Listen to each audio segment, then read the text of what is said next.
दोस्तों नमस्कार। Current affairs के इस क्लास में एक बार फिर से आप सभी का स्वागत है। आज के सेशन की हम शुरुआत करें उससे पहले कमेंट बॉक्स में आप लोग इस बात की जानकारी हमें दीजिएगा कि जो क्लास आपको हम प्रोवाइड कर रहे हैं इसमें ऑडियो में किसी प्रकार की कोई दिक्कत तो नहीं है ना। प्रॉपर आप लोग सुन पा रहे हैं मुझे, क्योंकि मैं पिछले 2-3 दिनों से 2-3 क्लास से ये नोटिस कर रहा हूँ, कुछ कमेंट ऐसे आ रहे हैं कि सर ऑडियो अच्छे से नहीं आ पा रही है या फिर सुनाई नहीं दे रहा है।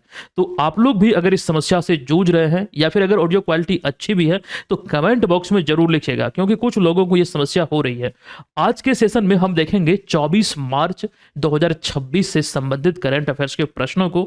हमेशा की तरह बिहार राष्ट्रीय अंतर्राष्ट्रीय खबरों का इसमें संकलन होगा और तमाम जानकारी हम यहां पर आपको विस्तृत रूप में देने वाले हैं। सेशन की शुरुआत करें दोस्तों। पिछले क्लास में एक प्रश्न हमने आपसे पूछा हुआ है, देख लीजिए। नीति आयोग द्वारा हालिया जारी राजकोषीय स्वास्थ्य सूचकांक, जो कि अभी 2026 वाला अभी आया है, ये दूसरा संस्करण है।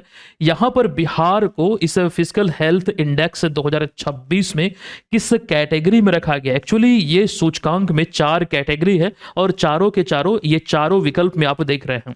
तो इसमें बिहार को रखा गया है जो तीसरी कैटेगरी है परफॉर्मर्स, इसमें रखा गया। अच्छा, इसको लेकर डिटेल में जानकारी हमने आपको दिया था। ये दूसरा एडिशन है, नीति आयोग की तरफ से जारी हुआ है। देखिए, इसमें लगातार दूसरी बार उड़ीसा शीर्ष स्थान हासिल किया है, जो अचीवर्स कैटेगरी में है। जो टॉप खास करके श्रेणी है, टॉप परफॉर्मर्स में अगर आप देखेंगे तो उड़ीसा पहले स्थान पर, फिर गोवा और झारखंड है। अच्छा, ये चीजें काफी इंपॉर्टेंट है, बिल्कुल हल्के में मत लीजिएगा। एग्जाम में सवाल यहां से बन सकते हैं। ऐसे नीति आयोग एक प्रकार से एग्जाम के दृष्टिकोण से एक हॉट टॉपिक है, सवाल यहां से बनते हैं। लेकिन नीति आयोग में अभी एक अपडेट है, बाकी चीजें इसके गठन, अध्यक्ष आदि को लेकर आप लोग जानते हैं। लेकिन अगर आप इस चीज को अपडेट नहीं किया तो कर लीजिए, क्योंकि अगर हम बात करें नीति आयोग के जो नए मुख्य कार्यकारी अधिकारी हैं, यानी कि सीईओ जो बने हैं 26 फरवरी 2026 को, इनका नाम क्या है तो निधि छिब्बर।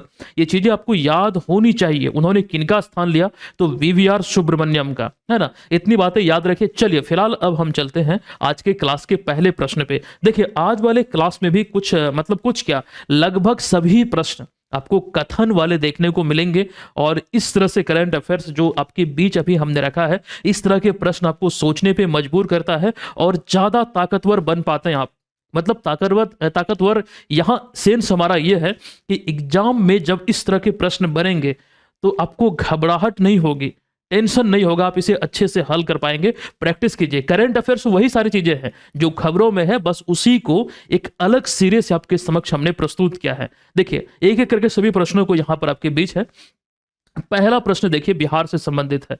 विद्युत मंत्रालय और आरईसी लिमिटेड द्वारा जारी नवीनतम प्रदर्शन मूल्यांकन के संदर्भ में निम्नलिखित कथनों पर विचार कीजिए कि कौन सा कथन सही है। अभी देखिएगा, इसमें 3 कथन आपको देखने को मिलता है, तो कथन को जब आप पढ़ेंगे तभी आप निर्धारित कर पाएंगे कि सही है या फिर नहीं है। देखिए, पहला कथन यहां पर है, north Bihar power distribution company limited को उपभोक्ता सेवा रेटिंग डिस्कॉम में ए रेटिंग प्राप्त हुई है। अब देखिएगा, जो रेटिंग मिलती है खास करके बिजली कंपनियों को, इसमें एक प्रकार से बिहार का परचम फिर लहराया है। और ऐसे में ये कथन जो एक है ये सत्य है। अब उपभोक्ता सेवा रेटिंग डिस्कॉम, मतलब डिस्कॉम यहां पर आप ये बोल सकते हैं जो वितरण कंपनियां है उसको लेकर के। तो इसमें रेटिंग बिजली आपूर्ति को विश्वसनीयता, सटीक बिलिंग तथा शिकायतों के त्वरित निवारण जैसे मानकों के आधार पर दी जाती है। तो एक्चुअली ये वास्तव में ये कथन सत्य है। और इसी के आधार पर तो ये हमें देखने को मिलता है कि अभी हाल ही में एनबी पीडीसीएल यानी कि north Bihar power distribution company limited को इसमें एक रेटिंग प्रदान किया गया है। अब ये दोनों कथन सही है, लेकिन अगर कथन 3 पर आप जब ध्यान देंगे, बिहार विद्युत बोर्ड का जो गठन है, अच्छा 1948 लिखा गया है। ये यहां पर 1948 अगर नहीं बल्कि 1958 होता तो ये सत्य होता। आगे देख लीजिए, जिसे वर्ष 2012 में पुनर्गठन कर 5 कंपनियां बनाई गई थी, ये यहां से सत्य है, लेकिन यहां पर ये असत्य है। अब देखिए, ये जो कथन है ये असत्य हो जाएगा, क्योंकि यहां 1948 लिखा गया है। एक्चुअली बिहार विद्युत बोर्ड का गठन 1958 में हुआ था। अब देखिए, केवल यहां कथन 1 और 2 सत्य है। अब विकल्प में जरा हम नजर डालेंगे, 1 और 2 तो किसी भी विकल्प में हमें देखने को नहीं मिलता है। अच्छा, यहाँ पर ये प्रश्न में थोड़ी सी गड़बड़ी हुई है, इसको सुधार लीजिएगा। 1948 के जगह आप लोग 58 कर लीजिएगा। मैं इसको पीडीएफ में आपको सुधार करके दे दूंगा। तो अगर ये 1958 हम कर देते हैं तो तीनों के तीनों जो कथन है वो यहाँ पर सत्य हो जाएगा, है ना। विकल्प नंबर डी इसका राइट आंसर होगा। जब भी इस तरह के प्रश्न बने, आपको घबराना नहीं है, कथनों को पढ़िए और ज्यादा तामझाम इसमें नहीं ध्यान में रखना है। कथन को पढ़िए, चीजें आपके जो दिमाग में आपको याद है उस आधार पर ये कंक्लूजन तक पहुंचे कौन सा सही है कौन सा गलत है। अभी देखिए 5 कंपनी जो गठित हुई थी 2012 में, इसके कई सारे रीजन थे। देखिए यहां पर वो चीजें हमने लिखा है, 5 कंपनियां गठित हुई, पांचों कंपनियों को लेकर। सबसे पहले ये जान लीजिए कि रीजन क्या था। तो इस यह जो पुनर्गठन 2012 में हुआ था एक्चुअली में, इसमें आपको ध्यान रखना है कि बिजली क्षेत्र में सुधार, आपूर्ति व्यवस्था को बेहतर करने को लेकर, और सबसे बड़ी बात यहां पर यह भी थी कि जब से ये विद्युत बोर्ड बिहार का गठन हुआ था, कभी भी मुनाफे में नहीं गया था, कभी भी फायदे में नहीं गया था। अभी रिसेंटली 2-3-4 वर्षों से आप बोल सकते हैं मुनाफे में गई है। और परिणाम यही, मतलब यहां पर जो अलग से 5 कंपनियां गठित हुई, जिसमें होल्डिंग, उत्पादन, संचरण और वितरण कंपनी जो 2 आपको देखने को मिलता है, मतलब जब इसे डिवाइड किया गया तो ये देखने को मिलता है कि यहां प्रॉफिट हुआ है। तो ये चीजें ध्यान आप लोग रखिएगा। फिलहाल इतनी बातें फिलहाल यहाँ जो आपके समक्ष हमने रखा है वास्तव में इंपॉर्टेंट है ना। इसको ध्यान रखना अति आवश्यक है। तो इसके उद्देश्य में वित्तीय घाटे को कम करना भी, या फिर यहाँ पर इस तरह से आप इसको देख रहे हैं, समझ सकते हैं। चलिए दूसरे प्रश्न पे आइएगा। हाल ही में बिहार और मॉरिशस के बीच सांस्कृतिक सहयोग के संदर्भ में निम्नलिखित कथनों पर विचार कीजिए। देखिए कथन 1 क्या कहता है कि बिहार दिवस के अवसर पर उच्च स्तरीय प्रतिनिधि मंडल मॉरिशस का दौरा किया। मॉरिशस का दौरा कला संस्कृति सचिव प्रणव कुमार के नेतृत्व में किया बिहार दिवस के अवसर पर। और ये जो कथन है वास्तव में ये सही है। प्रतिनिधि मंडल जो मॉरिशस गया है, मतलब वहां पर आपको ये देखने को मिलता है कि कला संस्कृति विभाग या फिर जो इस विभाग के सचिव है प्रणव कुमार, इनके नेतृत्व में, और 114वां बिहार दिवस इस बार मनाया गया है ना। ये भी ध्यान रखिए, उन्नत बिहार उज्जवल बिहार के थीम के साथ। तो ये कथन यहां पर सत्य है। अब यहां उच्च स्तरीय प्रतिनिधि मंडल ने जब दौरा किया है तो दूसरा कथन में यह लिखा गया कि यहां बिहार और मॉरिशस के बीच मिथिला पेंटिंग के संरक्षण और संवर्धन पर सहमति बनी है, चर्चाएं यहां पर हुई। तो ये भी कथन यहां पर सत्य हो जाएगा। अब देखिए साथ ही पांडुलिपि संरक्षण और इसके डिजिटाइजेशन पर सहमति बनी है, तो ये भी कथन यहां पर सत्य है। तो देख लीजिए कौन से विकल्प में ये 1, 2 और 3 है। तो विकल्प नंबर डी में है। तीनों के तीनों जो कथन यहां पर आपको देखने को मिल रहा है ये सत्य है। देखिए बिहार दिवस को लेकर, मतलब इस अवसर पर ये उच्च स्तरीय प्रतिनिधि मंडल यहां का दौरा किया। बेसिकली खास करके यहां मिथिला पेंटिंग के संरक्षण और संवर्धन पर सहमति बनी, और पांडुलिपि के संरक्षण और डिजिटाइजेशन को लेकर ये चीजें यहां पर आपको देखने को मिलता है। यही प्रतिनिधि मंडल है जो मॉरिशस का दौरा किया। अब दोस्तों चूंकि बिहार दिवस की बात हो रही है, 2026 में बिहार दिवस का जो 114वां बिहार दिवस था, इसका थीम उन्नत बिहार उज्जवल बिहार। 2025 वाला मिलता जुलता है, बस उज्जवल की जगह विकसित बिहार है। तो ये चीजें हम कल भी आपके साथ डिस्कस किए थे, आपके बीच हमने रखा था। ये चीजें आपको याद होनी चाहिए। सवाल यहां से बनते हैं एग्जाम में, ये कुछ बिहार दिवस की स्थापना से संबंधित जो प्रश्न है पूछे जा चुके हैं। ये चीजें आपको याद होनी चाहिए, है ना। चलिए फिलहाल अब हम चलते हैं अगले प्रश्न पे। चलिए अब यहां पर तीसरा प्रश्न है कि भारत में मेट्रो रेल नेटवर्क के विस्तार के संदर्भ में निम्नलिखित कथनों पर विचार कीजिए। तो पहला कथन आपके बीच है कि भारत, अपना देश, ये चाइना और अमेरिका के बाद विश्व का तीसरा सबसे बड़ा मेट्रो रेल नेटवर्क वाला देश बन गया है। तो अभी जो रिपोर्ट आई है, इस रिपोर्ट के आधार पर इन 2 देशों के बाद भारत तीसरे स्थान पर है मेट्रो नेटवर्क के मामले में। तो ये बिल्कुल सत्य है। अब दूसरे कथन पे आइए कि भारत में वर्तमान में 26 से अधिक शहरों में मेट्रो सेवाएं संचालित हो रही है। तो बिल्कुल सही है। अभी हम आपको कुछ जानकारी इसके बारे में थोड़ी देर बाद देंगे, लेकिन पहले हम कथन पर फोकस करते हैं। तो ये भी सत्य है। कथन 3 पे आइए। भारत में संचालित मेट्रो रेल नेटवर्क की कुल लंबाई 1143 किलोमीटर से अधिक हो चुकी है। तो रिपोर्ट में जो बातें कही गई उस आधार पर यह सत्य है।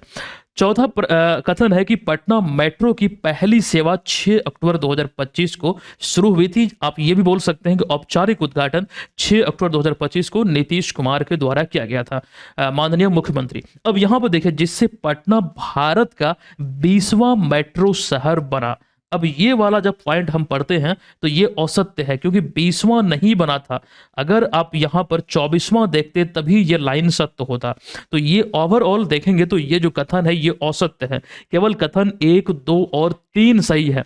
अब विकल्प में देखिए कौन सा सही है। 1, 2 और 3 तो हमें कहीं नजर नहीं आ रहा। चलिए इस कथन को, इस विकल्प को एक्चुअली में सुधार लीजिए। कथन 1, 2 और 3, मतलब ये वाले को। तो विकल्प नंबर बी यहां पर मैं इसको सुधार करके पीडीएफ में आपको दे दूंगा।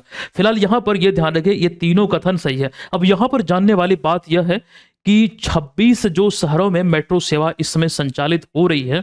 तो इसमें पहले हम ये जान लेते हैं कि पटना में एक्चुअली जो हमने अभी जानकारी आपको दिया, पटना 24वां शहर बना था मेट्रो शहर में। शुरुआत यहां पर अक्टूबर में हुई थी। देखिए यहां पर हमने लिखा भी है 6 अक्टूबर 2025 को औपचारिक उद्घाटन हुआ था, लेकिन जनता के लिए यह 7 अक्टूबर से शुरू हुआ। उसके बाद इंदौर बना था 25वां शहर और 26वां शहर है भोपाल। मेट्रो शहर में आप ये चीजों को ध्यान में रखेंगे। दोस्तों पटना मेट्रो को लेकर जो पटना मेट्रो परियोजना है, इस संदर्भ में एक बहुत ही शानदार प्रश्न के माध्यम से वीपीएससी मेंस वाले क्लास में या फिर कोर्स में एप्लीकेशन पर चीजें बहुत अच्छे से आपके बीच हमने रखा है। उसमें से कुछ चीजें आंशिक रूप में यहां पर भी हम अभी आपको दिखलाएंगे, जो प्रीलिम्स में भी आपको बहुत हेल्प करेगा। तो यहां पर चीजों को देखिए, समझिए। पटना मेट्रो से जुड़ी हुई कुछ बातें जो इंपॉर्टेंट है इस समय, जैसे कि उद्घाटन कब हुआ, आम जनता के लिए कब खोला गया। अच्छा, अभी जो खोली गई है ये पटना मेट्रो जो शुरू हुआ है, ये आंशिक रूप से, इसमें 2 लाइन है, रेड लाइन और ब्लू लाइन। तो ब्लू लाइन चालू हुई है जिसकी लंबाई जो है ये 3.6 किलोमीटर है। और यहाँ पर आप आई थिंक, चलिए मैं पहले आपको दिखला रहा हूँ। ये रेड लाइन है और ये ब्लू लाइन है, आप देख पा रहे हैं अगर तो। और इसमें भी आंशिक रूप में ये न्यू ISBT और ये भूतनाथ, मतलब इतना ही एरिया में लगभग 3.5 किलोमीटर में, मतलब इस क्षेत्र में ये चालू हुआ है। ये पटना मेट्रो का एक प्रकार से रोड मैप है, मतलब इस तरह से इन क्षेत्रों से होकर गुजरेगी। जैसे यहाँ पर आप देख रहे हैं राजेंद्र नगर है, मोइनुल हक स्टेडियम है, इस तरह से यूनिवर्सिटी, PMCH, गांधी मैदान, मतलब इस तरह से मतलब आपको देखने को मिलता है ना। पटना जू भी मतलब यहाँ पर देखिए आपको दिख रहा है, ये रोड मैप है एक्चुअली में। तो पटना मेट्रो को लेकर एक बात ये भी ध्यान रखिए, 24वां शहर है। अगर आधारशिला की बात करें तो 16 अगस्त 2017 को इसकी आधारशिला रखी गई थी। परियोजना की जो शुरुआत है ये Japan international corporation agency, short में जीका की वित्तीय सहायता और केंद्र एवं राज्य सरकार की साझेदारी में हुई है। हालांकि अगर ओवरऑल आप ये देखेंगे कि भारत में सबसे पहले मेट्रो सेवा की जो शुरुआत है वो कोलकाता में हुई थी 24 अक्टूबर 1984 को, है ना। इतनी बातें आपको याद रखनी पड़ेगी। और पटना मेट्रो का ये एक प्रकार से रोड मैप है, ब्लूप्रिंट भी आप बोल सकते हैं, इसको ध्यान रख लीजिए। अच्छा, बीपीएससी मेंस को लेकर अगर आप प्रिपरेशन में लगे हैं, या फिर यूपीएससी या फिर जेपीएससी, करंट अफेयर्स अगर आपका सर दर्द है तो करंट अफेयर्स का जो स्पेशल कोर्स अभी हमने आपको दिखलाया है, ये प्रीलिम्स और मेंस को टारगेट करते हुए जो लोग प्रिपरेशन में लगे हैं एक साथ प्रीलिम्स और मेंस, तो आप इसको ले सकते हैं। मेंस का जो इसमें कंटेंट है वो आपको बायलिंगुअल मिलता है, हिंदी और अंग्रेजी दोनों में होता है। ये कुछ इंपॉर्टेंट टॉपिक जैसे कि Arctic sentry mission, Pax Silica, इसका अभी पूर्ण सदस्य भारत बना है, अमेरिकी रणनीतिक एक पहल है, ये चीजें जो इंपॉर्टेंट है इस समय। अच्छा, ये सब के अतिरिक्त अभी इन दिनों हॉर्मुज जलडमरू यानी कि स्टेट ऑफ हॉर्मुज जो खबरों में है, एक प्रकार से यहाँ भू राजनीतिक दृष्टिकोण से जो तनाव उत्पन्न हुआ है, ईरान ने अभी इसे प्रतिबंधित या फिर ये बंद किया हुआ है। तो एक प्रकार से वैश्विक ऊर्जा के दृष्टिकोण से आप इसको ये बोल सकते हैं कि जीवन रेखा है। महज 33 किलोमीटर ये चौड़ा क्षेत्र है जहां से जहाज मतलब आती जाती है, तो वो बंद किया गया है। तो इसको लेकर भी इस कोर्स में चीजें अच्छे से हमने कवर किया है। आप देखना चाहें तो इसको ले सकते हैं, इस कोर्स को इसी में आपको मिलेगा। अगला सवाल है कि भारत में प्रस्तावित जनगणना 2027 के संबंध में निम्नलिखित कथनों पर विचार कीजिए। देखिए, पहला कथन है प्रसिद्ध रेत कलाकार अंग्रेजी में अगर बोलेंगे तो सैंड आर्टिस्ट, और ये उड़ीसा के हैं सुदर्शन पटनायक। इनके बारे में कुछ चीजें समय समय पर हमने आपको बतलाया है, वो चीजें पुनः से थोड़ा बहुत एक दो पॉइंट रिवाइज आपको हम करा देंगे। सुदर्शन पटनायक को जनगणना 2027 का ब्रांड एम्बेसडर बनाया गया है। एक प्रश्न तो यही हो गया कथन में, ये बिल्कुल सत्य है। जनगणना 2027 भारत की पहली पूर्णतः डिजिटल जनगणना होगी जो 2 चरणों में पूरा होगी, ये भी सत्य है। और ओवरऑल देखेंगे ये भारत की 16वीं जनगणना है, ये भी सत्य है। अगला कथन है जनगणना 2027 के 2 शुभंकर है जो लॉन्च किए गए हैं गृह मंत्री अमित शाह द्वारा। ये पुरुष वर्ग में विकास और महिला वर्ग में शुभंकर का नाम क्या है? प्रगति। तो चारों के चारों कथन सही है। सभी कथन कौन से विकल्प में है? विकल्प नंबर डी में है। सुदर्शन पटनायक को तस्वीर में आप यहां पर देख रहे हैं, इनसे संबंधित कुछ चीजों को अभी हम देखेंगे, लेकिन उससे पहले चूंकि बात यहां जनगणना की हो रही है दोस्तों, 16वीं जनगणना ये होगा, लेकिन आजादी के बाद अगर हम देखेंगे तो ये 8वीं जनगणना होगा। 1872 में लॉर्ड मेयो के शासनकाल में पहली बार भारत में जनगणना हुई थी। एक्चुअली विधिवत तरीके से जो जनगणना की शुरुआत हुई थी 10 की जनगणना, वो 1881 में शुरू हुई, और लॉर्ड रिपन के कार्यकाल में वो हमने यहां पर लिखा भी है ना। ये चीजें ध्यान रखिए। और जो शुभंकर अभी विकास और प्रगति जारी हुआ है जो आप यहां पर तस्वीर में देख रहे हैं, ये 16वीं जनगणना होगी ओवरऑल भारत की। ये इंपॉर्टेंट है। जनगणना से संबंधित जो प्रश्न यहां पर आप देख रहे हैं काफी इंपॉर्टेंट है, सवाल यहां से एग्जाम में आपको देखने को मिल सकता है। चलिए अभी सुदर्शन पटनायक को लेकर बात हम करेंगे, थोड़ा सा ज्यादा तो नहीं। अभी एक पॉइंट इंपॉर्टेंट है जो इन दिनों कुछ समय पहले 2025 का एक प्रश्न है, हमने आपको इसी सीरीज में पढ़ाया था कि सैंड आर्टिस्ट सुदर्शन पटनायक जो कि इन्हें रेत कला में अपने उत्कृष्ट योगदान के लिए प्रतिष्ठित फ्रेड डैरिंगटन सैंड मास्टर पुरस्कार मतलब मिला था, मतलब ये प्राप्त करने वाले पहले भारतीय बने थे। और इस लिहाज से इस प्रश्न को हमने इस प्रकार लिखा है, मतलब पॉइंट को इस प्रकार लिखा है, ये फ्रेड डैरिंगटन सैंड मास्टर पुरस्कार इन्हें दिया गया, लेकिन ये पुरस्कार प्राप्त करने वाले पहले भारतीय बने। इंग्लैंड में डोरसेट में आयोजित सैंड वर्ल्ड 2025 अंतरराष्ट्रीय रेत कला महोत्सव के दौरान उन्हें पुरस्कार या फिर अवार्ड जो है वो प्रदान किया गया। और सुदर्शन पटनायक उड़ीसा के रहने वाले हैं। एक बात और ध्यान रखिएगा, उन्हें भारत सरकार ने वर्ष 2014 में भारत का चौथा सर्वोच्च सम्मान पद्मश्री से सम्मानित किया था, उनके एक प्रकार से इस क्षेत्र में उत्कृष्ट योगदान को लेकर। इतनी बातें इंपॉर्टेंट है, ये सारी चीजें प्रश्न का रूप लेगा, एग्जाम में आपको पूछा जाएगा। और दोस्तों एग्जाम की तैयारी करंट अफेयर्स की बहुत अच्छे तरीके से अगर सुनियोजित वे में आपको करनी है, जैसे वीडियो क्लास, टेस्ट सीरीज, तमाम पीडीएफ, डेली बेसिस पर क्विज आदि तमाम चीजें आपको इस बैच में मिलता है। विजेता बैच आप लोग लेना चाहें तो ले सकते हैं। कूपन कोड अप्लाई कीजिएगा NEW15 केवल 310 रुपये में। सबसे खास बात यहां पर आपको हम ये प्रोवाइड कर रहे हैं, मतलब कि यहां देखिए अगर आज आप इसे ज्वाइन करते हैं तो अगले 1 साल तक मटेरियल आपको मिलेगा। और जो पिछला आपका छूटा हुआ है ना 2026 में जनवरी और फरवरी का, 2025 में पूरे साल का, फिर पिछले 24 का, वो सभी आपको निःशुल्क मिलेगा। आज से ही ये प्लान स्टार्ट होगा और अगले 1 साल तक केवल 310 रुपये में ये तमाम बेनिफिट का आप लाभ उठा पाएंगे। बिहार के सारे एग्जाम में आपको हेल्प करेगा। अगला प्रश्न है कि हालिया खबरों में रहा स्टॉकहोम जल पुरस्कार 2026 के संदर्भ में निम्नलिखित कथनों पर विचार करें। ये स्टॉकहोम जल पुरस्कार वास्तव में एक इंपॉर्टेंट टॉपिक है और ये सभी पॉइंट ध्यान रखिएगा, प्रश्न का रूप ले सकता है। कथन 1 है प्रोफेसर काविह मदनी वर्ष 2026 का स्टॉकहोम जल पुरस्कार प्रदान किया है। तो यहां पर जो नाम आपको दिख रहा है ये बिल्कुल सत्य है। ये कहां के रहने वाले हैं? एक्चुअली ये रहने वाले हैं ईरान के। विकल्प नंबर विकल्प नहीं बल्कि कथन नंबर 1 जो है ये बिल्कुल सत्य है। दूसरे कथन पे आइए, वे संयुक्त राष्ट्र विश्वविद्यालय के जल पर्यावरण और स्वास्थ्य संस्थान के निदेशक यानी कि डायरेक्टर हैं, ये भी कथन सत्य है। अगला है कि वे स्टॉकहोम जल पुरस्कार प्राप्त करने वाले अब तक के सबसे युवा व्यक्ति है, जिनकी अगर हम एज की बात करें तो 44 ईयर्स है और वे ईरान के हैं। और यहां देखिए 2 पॉइंट है, तो ये भी बिल्कुल सत्य है, सबसे युवा है और साथ साथ वे ईरान के हैं, ये भी सत्य है। और फिर चौथा कथन यहां पर आपको देखने को मिलता है कि उन्हें जल दिवालियापन यानी कि वाटर बैंकरप्ट मतलब होता है दिवालियापन, तो इसको लेकर इसकी जो अवधारणा जल प्रबंधन नीति और कूटनीति के क्षेत्र में जो असाधारण योगदान उनका रहा उसके लिए इन्हें सम्मानित किया गया। तो ओवरऑल ये भी कथन यहां पर सत्य है। देखिए स्टॉकहोम जल पुरस्कार को लेकर कितनी सारी जानकारी है। सभी कथन यहां पर सत्य है। विकल्प नंबर डी इस प्रश्न का राइट आंसर होगा। दोस्तों, जल पुरस्कार की बात हो रही है तो मुझे एक पॉइंट याद आ रहा है, चलिए इसको हम कवर कर लेते हैं। मतलब यहां पर ज्यादा डिटेल में तो हम नहीं बतलाएंगे, लेकिन शॉर्ट में एक प्रकार से रिवीजन स्वरूप हम देख लेते हैं। ये वीडियो हमने छठे राष्ट्रीय जल पुरस्कार को लेकर जब घोषणा हुई थी तब हमने आपको ये प्रोवाइड किया था। इसमें देखने का जरा प्रयास कीजिएगा कि महाराष्ट्र सर्वश्रेष्ठ राज्य घोषित हुआ, उसके बाद दूसरे स्थान पर गुजरात रहा, फिर हरियाणा इसमें रहा था। ये जल पुरस्कार की शुरुआत 2018 में हुई थी, वो चीजें अभी हम आगे देखेंगे। इस राष्ट्रीय जल पुरस्कार में छठे संस्करण में केवल एक पुरस्कार बिहार को मिला है, जिसमें कि यहां इस शख्स को जो आप देख रहे हैं, इनका नाम है किशोर जायसवाल, जो जल संरक्षण के क्षेत्र में इनके बेस्ट यानी कि जो इनका उत्कृष्ट कार्य है, इसके लिए बेस्ट इंडिविजुअल कैटेगरी में इन्हें सम्मान मिला। केवल एक ही पुरस्कार मिला है बिहार को इस छठे संस्करण में। अच्छा, इसके अतिरिक्त जो एक्चुअली राज्यों को लेकर चीजें देख रहे हैं, उसी आधार पर यहां नीचे भी देखिएगा, इसमें सर्वश्रेष्ठ जिला आदि को लेकर चीजों को मेंशन किया गया है। ये तो छठा एडिशन हो गया राष्ट्रीय जल पुरस्कार का, जिसमें आपको महाराष्ट्र शीर्ष स्थान पर देखने को मिलता है ना। ये बातें आपको याद रखना है, ठीक है। चलिए उसके बाद यहां पर हम आगे बढ़ते हैं। ये इसका पांचवा एडिशन 2023 वाला देख रहे हैं, इसमें उड़ीसा प्रथम स्थान पर रहा और अन्य कैटेगरी भी यहां पर आपके बीच हमने रखा है। तो ये पांचवा छठा हो गया। अब यहां पर पहला, दूसरा, तीसरा और चौथा को देखने का प्रयास कीजिएगा।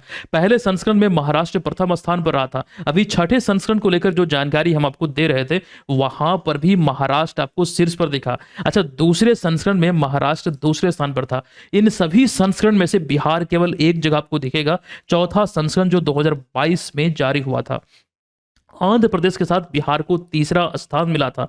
दोस्तों, राष्ट्रीय जल पुरस्कार वास्तव में एक इंपॉर्टेंट टॉपिक है। सवाल यहां से एग्जाम में बनेंगे, विशेष रूप से स्टेट पीसीएस आदि एग्जाम में। बात अगर हम करें बीपीएससी प्रीलिम्स की, जो 72वीं बीपीएससी एग्जाम इस साल आयोजित होना है, प्रिपरेशन अगर अच्छे तरीके से हो रही तो बहुत अच्छी बात है, लेकिन प्रिपरेशन को परखने का भी एक तरीका होता है, वो होता है टेस्ट सीरीज, जिसके माध्यम से अपनी प्रिपरेशन का आप आंकलन कर पाते हैं।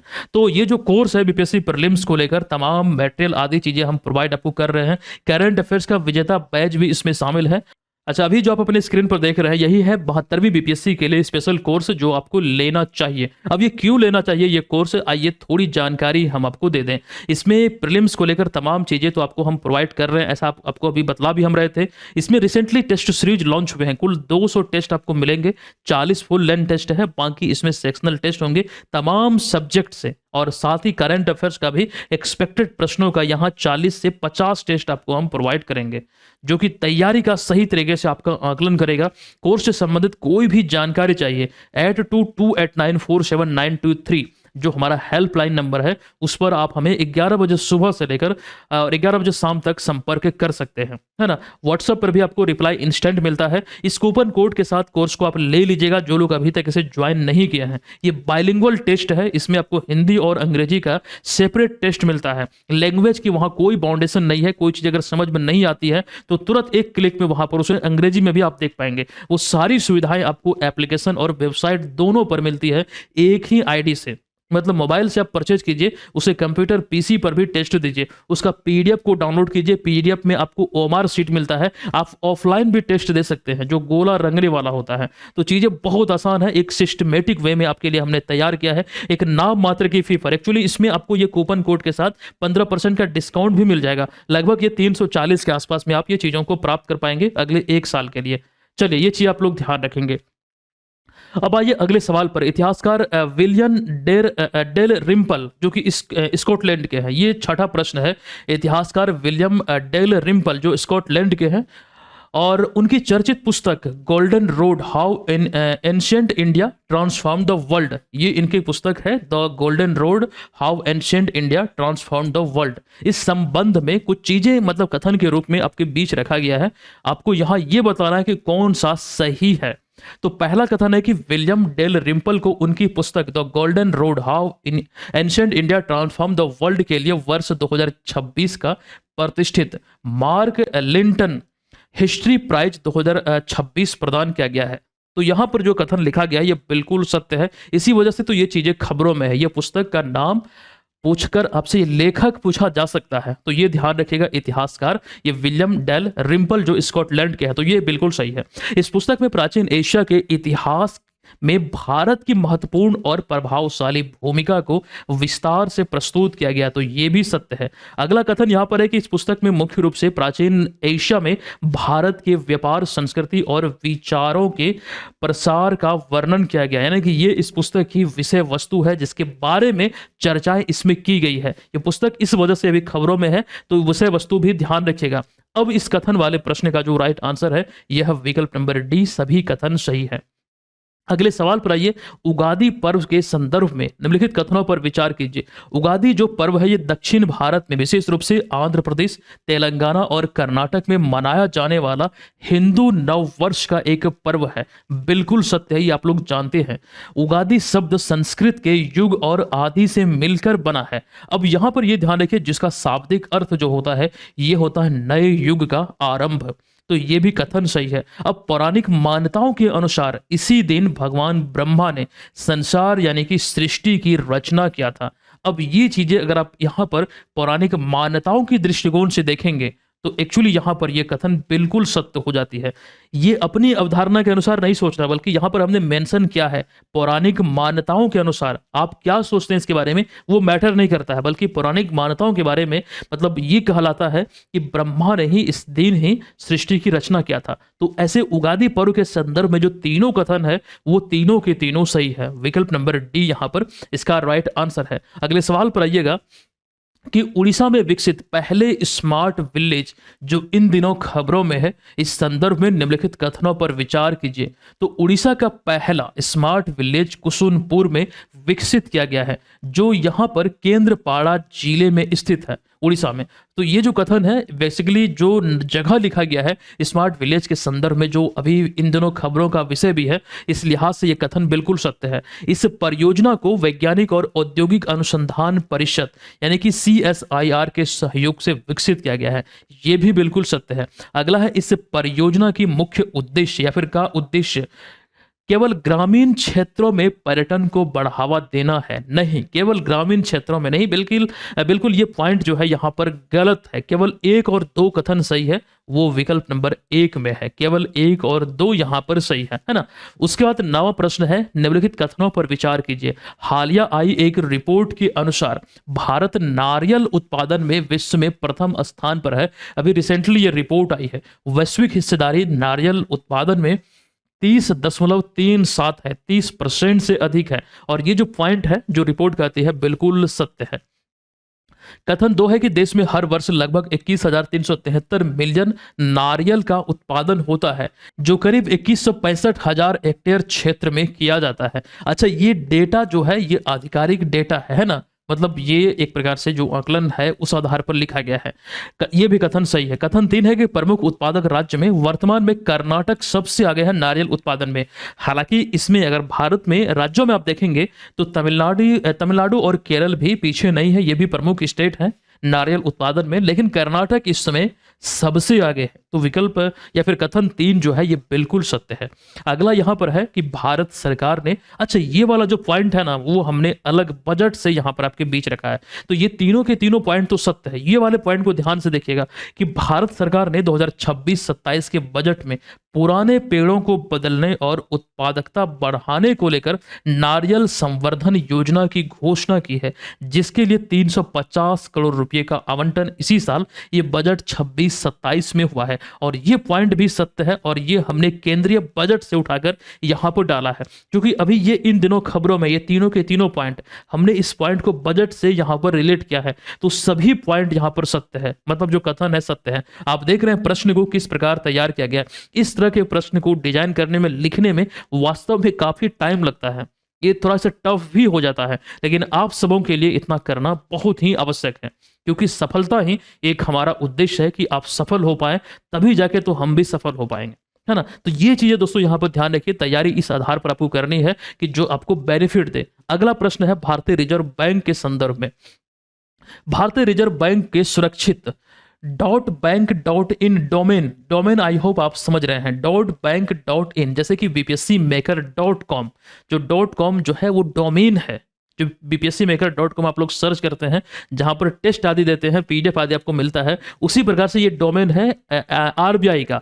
तो डोमेन पहल के संदर्भ में निम्नलिखित कथनों पर विचार कीजिए। देखिएगा, कथन एक यहां पर यह है कि भारतीय रिजर्व बैंक को वर्ष 2026 में लंदन स्थित सेंट्रल बैंकिंग द्वारा initiative of the year award 2026 पुरस्कार से सम्मानित किया गया है। तो यह कथन बिल्कुल सत्य है। यह सम्मान क्यों मिला है, एक्चुअली यहां से थोड़ा हिंट ले सकते हैं। इस संदर्भ में यहां पर विचार करने को हमें कहा है, तो जरूर कुछ ना कुछ बात होगी। अब यह सम्मान इन्हें मिला है, तो थोड़ा सा दिमाग लगाएंगे तो ये हमें समझ में आएगा। अच्छा, इसी पहल के लिए यहां पर देखिए, .bank.in डोमेन पहल के अंतर्गत भारतीय बैंकों के लिए एक सुरक्षित और अलग इंटरनेट डोमेन अनिवार्य किया गया आरबीआई द्वारा, जो कि भारत में सभी बैंकों का संचालक है या फिर केंद्रीय बैंक है। तो यहां पर इस पहल के लिए सम्मान मिला है, यह भी सत्य है। और आरबीआई द्वारा यह पहल साइबर धोखाधड़ी को कम करने और डिजिटल लेन देन में लोगों का भरोसा बढ़ाने को लेकर किया गया, यह भी सत्य है। और भारतीय रिजर्व बैंक की स्थापना के संदर्भ में प्रश्न है कि 1 अप्रैल 1935 को हुआ था, यह तो बिल्कुल सत्य है। और आगे है कि मौजूदा गवर्नर है संजय मल्होत्रा, यह भी तो सत्य है ना। तो चारों के चारों कथन सत्य है। कौन सा विकल्प करेक्ट है? विकल्प नंबर डी। आरबीआई की स्थापना आदि चीजों को लेकर प्रारंभ में तो इसकी जो हेडक्वार्टर है वो कोलकाता में था, जब स्थापना 1935 में हुई थी। 2 वर्ष पश्चात 1937 में यह मुंबई स्थानांतरित किया गया। अभी देखिए, आरबीआई से जुड़े हुए कुछ बहुत सारे पॉइंट हैं। अभी जो गवर्नर है, 26वें गवर्नर संजय मल्होत्रा है, उन्होंने शक्तिकांत दास का स्थान लिया है। आरबीआई में रेपो रेट और रिवर्स रेपो रेट इंपॉर्टेंट होता है। अगर यहां से आप कंफ्यूज करते हैं तो एक बार वीडियो को पॉज करके इसको पढ़िए, आपको ये चीजें क्लियर हो जाएगी। बहुत आसान शब्दों में ये चीजें हमने आपके बीच रखा है। अगले सवाल पर आइए कि हालिया खबरों में रहा कालिंजर किला, जो कि उत्तर प्रदेश का मतलब उत्तर प्रदेश से संबंधित है, इस संदर्भ में यहां पर विचार करने को कहा गया है। तो पहला कथन है कि 16 मार्च 2026 को भारतीय भूवैज्ञानिक सर्वेक्षण ने इस क्षेत्र को राष्ट्रीय भू धरोहर स्थल घोषित किया है। वास्तव में यह कथन बिल्कुल सत्य है, इसी वजह से तो प्रश्न यहां पर अराइज हुआ है। ये मार्च 2026 में 16 तारीख को राष्ट्रीय भूवैज्ञानिक सर्वेक्षण ने इस क्षेत्र को राष्ट्रीय भू धरोहर स्थल मतलब चिन्हित किया या फिर घोषित किया है। कथन 2 है कि यह क्षेत्र विंध्य पर्वतमाला में स्थित है, यह भी सत्य है। अगला है कि भविष्य में यह क्षेत्र कालिंजर, खजुराहो और चित्रकूट को जोड़ने वाला पर्यटन परिपथ का हिस्सा या फिर महत्वपूर्ण हिस्सा हो सकता है। वास्तव में इन दिनों ये भी पॉइंट खबरों में है, इस वजह से तो ये भी कथन अगर आप देखेंगे तो कहीं ना कहीं बिल्कुल सत्य है। चौथे कथन पे आइए, इस क्षेत्र को केवल जैविक महत्व के लिए या फिर इसी कारण राष्ट्रीय भू धरोहर स्थल घोषित किया गया है। देखिए, केवल जैविक महत्व नहीं बल्कि इसका महत्व सांस्कृतिक भी है, भौगोलिक भी है। तो इस लिहाज से ये आंशिक रूप से सत्य है। ओवरऑल इसे हम असत्य ही मानेंगे, यानी गलत है। कथन 1, 2 और 3 सही है। कौन से विकल्प में है? तो विकल्प नंबर बी में है। आई होप कि यहां पर बहुत मजा आ रहा है आप सभी को। देखिए, थोड़ा बोरिंग तो इस तरह का प्रश्न जरूर होता है, लेकिन वास्तव में बहुत सारी चीजें आपको सिखा के जाता है। अभी हालिया खबरों में रहा प्राम्बानन मंदिर, एक प्रकार से ये इंडोनेशिया में स्थित एक मंदिर है। इस संबंध में निम्नलिखित कथनों पर विचार करने को कहा रहा है और कौन सा सही है। कथन 1 है, भारत और इंडोनेशिया ने मध्य जावा में स्थित प्रम्बानन मंदिर परिसर के पुनरुद्धार और संरक्षण के लिए एक महत्वपूर्ण साझेदारी किया है, इसके जीर्णोद्धार कार्य आदि को लेकर। तो ये कथन सत्य है और इसी वजह से खबरों में आया है। और प्रम्बानन मंदिर परिसर का निर्माण 9वीं शताब्दी में हुआ था, यह भी सत्य है। यह मंदिर परिसर इंडोनेशिया की राजधानी जकार्ता में स्थित है, नहीं ये इंडोनेशिया के जावा में है, ये असत्य हो जाएगा।